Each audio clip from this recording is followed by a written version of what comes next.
আসসালামু আলাইকুম, স্বাগতম ওয়ার্ল্ড এক্স সংবাদে। আমি মোহাম্মদ জায়েদ মাহমুদ আজকের সব আন্তর্জাতিক খবর নিয়ে হাজির হয়েছি।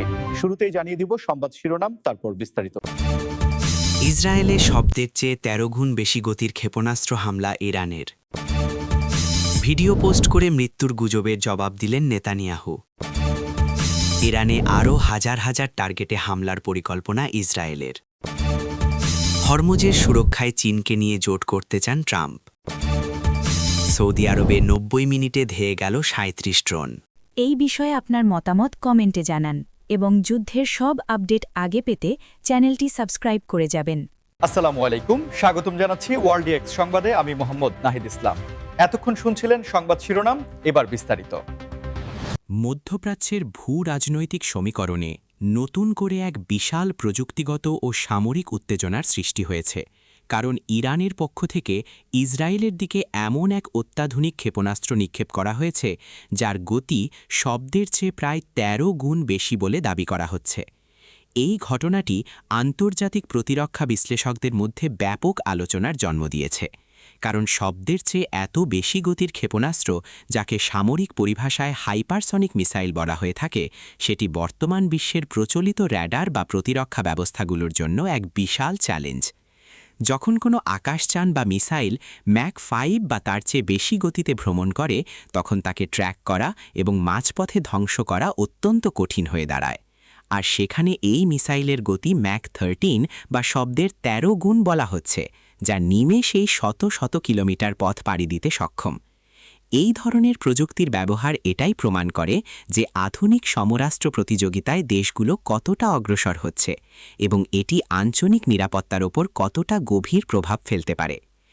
এই ঘটনার পর স্বাভাবিকভাবেই ইসরায়েলের অভ্যন্তরীণ নিরাপত্তা ব্যবস্থা এবং তাদের বিখ্যাত আয়রন ডোম বা অ্যারো মিসাইল ডিফেন্স সিস্টেমের কার্যকারিতা নিয়ে নতুন করে মূল্যায়ন শুরু হয়েছে, কারণ হাইপারসনিক গতিতে আসা কোনো বস্তুকে আটকাতে হলে প্রতিরক্ষা ব্যবস্থাকেও সমপরিমাণ বা তার চেয়েও বেশি আধুনিক হতে হয়। এই ধরনের খবর সামনে আসার পর আন্তর্জাতিক সম্প্রদায়, বিশেষ করে জাতিসংঘ এবং বিশ্বের বৃহৎ পরাশক্তিগুলো গভীর উদ্বেগ প্রকাশ করেছে, কারণ এ ধরনের অত্যাধুনিক অস্ত্রের ব্যবহার যে কোনো সংঘাতকে খুব দ্রুত নিয়ন্ত্রণের বাইরে নিয়ে যেতে পারে, যার প্রভাব শুধু ওই অঞ্চলেই নয়, বরং বিশ্ব অর্থনীতি, জ্বালানি তেলের বাজার এবং আন্তর্জাতিক বাণিজ্য রুটের ওপরও গিয়ে পড়বে। আপনারা যারা নিয়মিত আন্তর্জাতিক খবরের খোঁজ রাখেন, তারা জানেন যে মধ্যপ্রাচ্যের যে কোনো অস্থিতিশীলতা সরাসরি গ্লোবাল সাপ্লাই চেইন বা বিশ্ব সরবরাহ ব্যবস্থায় প্রভাব ফেলে, যার ফলে জ্বালানি তেলের দাম বেড়ে যায় এবং বিশ্বব্যাপী মূল্যস্ফীতি দেখা দেয়।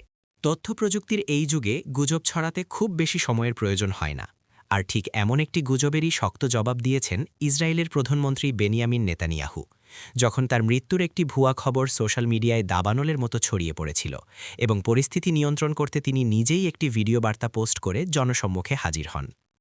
বর্তমান সময়ে সোশ্যাল মিডিয়া এবং বিভিন্ন ডিজিটাল প্ল্যাটফর্মের কারণে যে কোনো তথ্য, তা সত্য হোক বা মিথ্যা, মুহূর্তের মধ্যেই বিশ্বের এক প্রান্ত থেকে অন্য প্রান্তে পৌঁছে যায়। আর এই ডিজিটাল যুগে ডিপ ফেক বা এআই প্রযুক্তির অপব্যবহার করে ভুয়া খবর ছড়ানো আগের চেয়ে অনেক বেশি সহজ হয়ে গেছে।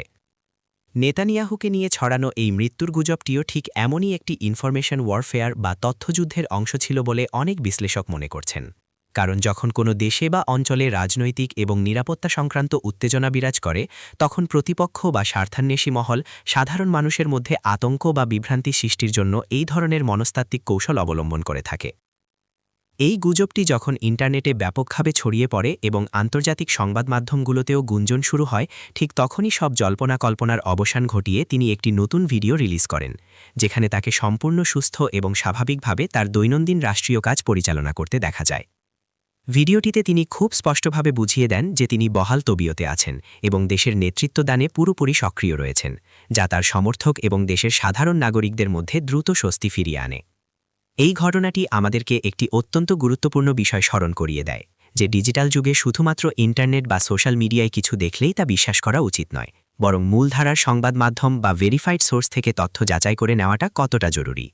মধ্যপ্রাচ্যের চলমান উত্তেজনার মধ্যেই আন্তর্জাতিক গণমাধ্যমগুলোতে একটি অত্যন্ত গুরুত্বপূর্ণ খবর উঠে এসেছে যে ইসরায়েল তাদের সামরিক পরিকল্পনার অংশ হিসেবে ইরানে আরও হাজার হাজার সম্ভাব্য টার্গেট বা লক্ষ্যবস্তু নির্ধারণ করে রেখেছে, যা মূলত আধুনিক যুগের স্ট্র্যাটেজিক বা কৌশলগত সামরিক পরিকল্পনার একটি বড় উদাহরণ।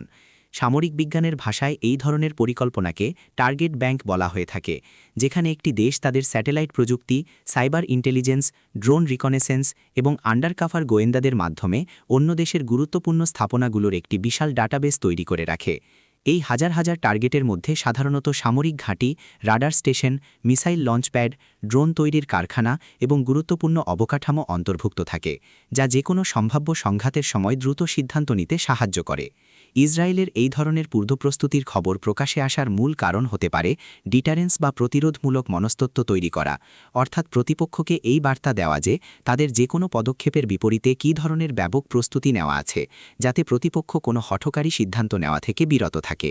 তবে এই ধরনের খবর আন্তর্জাতিক অঙ্গনে ব্যাপক শঙ্কার জন্ম দেয়, কারণ ইরান একটি বিশাল দেশ এবং তাদের বেশ কিছু গুরুত্বপূর্ণ জ্বালানি ও পারমাণবিক স্থাপনা রয়েছে, যার কোনোটিতে যদি সামান্য আঘাতও লাগে তবে তার প্রভাব পুরো বিশ্বের জন্য একটি বড় ধরনের অর্থনৈতিক বিপর্যয়ের কারণ হতে পারে। আপনারা নিশ্চয়ই বুঝতে পারছেন যে বর্তমান গ্লোবাল ইকোনমি কতটা কানেক্টেড। যদি পারস্য উপসাগরীয় অঞ্চলে এই ধরনের কোনো বড় সংঘাত শুরু হয়, তবে গ্লোবাল শিপিং লাইন মারাত্মকভাবে বাধাগ্রস্ত হবে এবং জ্বালানি তেলের দাম রকেটের গতিতে বেড়ে যাবে, যার ফলে বিশ্বের প্রতিটি দেশের সাধারণ মানুষকে উচ্চ মূল্যস্ফীতির চরম ভোগান্তি পোহাতে হবে। এই কারণেই জাতিসংঘ, ইউরোপীয় ইউনিয়ন থেকে শুরু করে বিশ্বের অন্যান্য পরাশক্তিগুলো এই দুই দেশকে সর্বোচ্চ সংযম প্রদর্শনের আহ্বান জানিয়ে আসছে, কারণ আধুনিক যুগে কোনো যুদ্ধই শুধু দুটি দেশের মধ্যে সীমাবদ্ধ থাকে না, এর অর্থনৈতিক ঢেউ পুরো বিশ্বে আছড়ে পড়ে। আন্তর্জাতিক রাজনীতি এবং কূটনীতিতে সবসময়ই অপ্রত্যাশিত চমক দেখা যায়, আর ঠিক তেমনই এক চমকপ্রদ খবর হল সাবেক মার্কিন প্রেসিডেন্ট ডোনাল্ড ট্রাম্প হরমুজ প্রণালীর সুরক্ষার জন্য খোদ চীনের সাথে একটি জোট বা অ্যালায়েন্স গঠন করার আগ্রহ প্রকাশ করেছেন, যা প্রচলিত ভূ-রাজনৈতিক হিসাব নিকাশকে রীতিমতো পাল্টে দিয়েছে। হরমুজ প্রণালী বা স্ট্রেট অফ হরমুজ হল বিশ্বের সবচেয়ে গুরুত্বপূর্ণ একটি সমুদ্রপথ বা চোক পয়েন্ট, যা ওমান এবং ইরানের মাঝখানে অবস্থিত।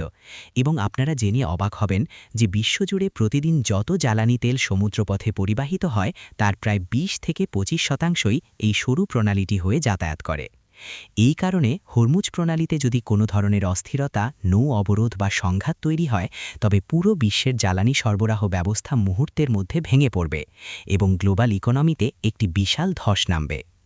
ডোনাল্ড ট্রাম্প, যিনি সাধারণত তার আনঅর্থোডক্স বা ভিন্নধর্মী পররাষ্ট্রনীতির জন্য পরিচিত, তিনি বুঝতে পেরেছেন যে এই গুরুত্বপূর্ণ রুটটির নিরাপত্তা শুধুমাত্র আমেরিকার একার পক্ষে বা আমেরিকার অর্থে পরিচালনা করাটা মার্কিন অর্থনীতির জন্য একটি বড় বোঝা। তাই তিনি মনে করছেন বিশ্বের অন্যান্য বড় দেশগুলো, যারা এই রুট দিয়ে আসা তেলের ওপর সবচেয়ে বেশি নির্ভরশীল, তাদেরও এই নিরাপত্তার দায়িত্ব নেওয়া উচিত।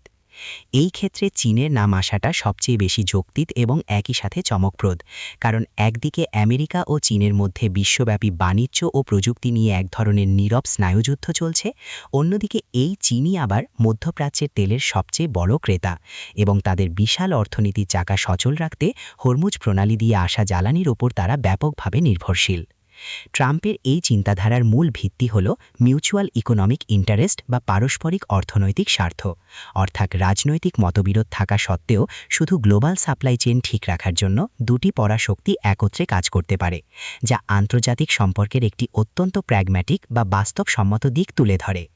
এই ধরনের একটি জোট যদি সত্যি কখনো গঠিত হয়, আধুনিক সামরিক প্রযুক্তিতে ড্রোন বা আনম্যান্ড এরিয়াল ভেহিকল ইউএভি কিভাবে যুদ্ধের ময়দান বা নিরাপত্তার ধারণাকে সম্পূর্ণ বদলে দিয়েছে তার একটি জ্বলন্ত উদাহরণ দেখা গেল যখন সৌদি আরবের আকাশসীমায় মাত্র ৯০ মিনিটের ব্যবধানে একসাথে ৩৭টি ড্রোন ধেয়ে আসার খবর পাওয়া যায়।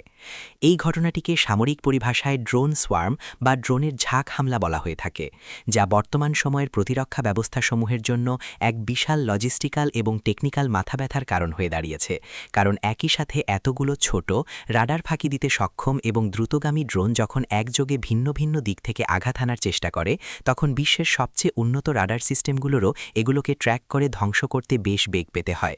সৌদি আরবের মতো একটি দেশ, যাদের কাছে বিশ্বের অন্যতম সেরা এবং ব্যয়বহুল প্যাট্রিয়ট মিসাইল ডিফেন্স সিস্টেম সহ অত্যাধুনিক আকাশ প্রতিরক্ষা ব্যবস্থা রয়েছে, তাদের জন্য মাত্র ১.৫ ঘণ্টার মধ্যে ৩৭টি ড্রোন শনাক্ত করা এবং সেগুলোকে সফলভাবে আকাশেই ধ্বংস করা একটি বিশাল বড় চ্যালেঞ্জ ছিল। এই ধরনের ঘটনার সবচেয়ে বড় উদ্বেগের জায়গা হল অর্থনৈতিক অসামঞ্জস্যতা, কারণ যে ড্রোনগুলো আক্রমণ করার জন্য পাঠানো হয় সেগুলো তৈরি করতে হয়তো কয়েক হাজার ডলার খরচ হয়, কিন্তু সেই ড্রোনগুলোকে মাঝপথে ধ্বংস করার জন্য যে অ্যান্টি এয়ারক্রাফট বা ইন্টারসেপ্টার মিসাইলগুলো ব্যবহার করা হয় সেগুলোর প্রতিটির দাম কয়েক মিলিয়ন ডলার পর্যন্ত হতে পারে। এই অসম খরচের কারণেই আধুনিক যুগে অনেক সশস্ত্র গোষ্ঠী বা রাষ্ট্র ড্রোনের ব্যবহারকে সবচেয়ে বেশি গুরুত্ব দিচ্ছে, যা একদিকে যেমন সাশ্রয়ী, অন্যদিকে প্রতিপক্ষের প্রতিরক্ষা ব্যবস্থার উপর প্রচণ্ড মানসিক এবং অর্থনৈতিক চাপ সৃষ্টি করতে সক্ষম। সাধারণত সৌদি আরবের মতো অঞ্চলে এই ধরনের ড্রোন হামলার মূল লক্ষ্যবস্তু হয়ে থাকে তাদের বিশাল তেল শোধনাগার বা এনার্জি ইনফ্রাস্ট্রাকচারগুলো, কারণ এই স্থাপনাগুলোতে সামান্যতম আঘাত হানতে পারলেও তা বিশ্বজুড়ে একটি বড় ধরনের অর্থনৈতিক প্যানিক বা আতঙ্ক তৈরি করতে পারে।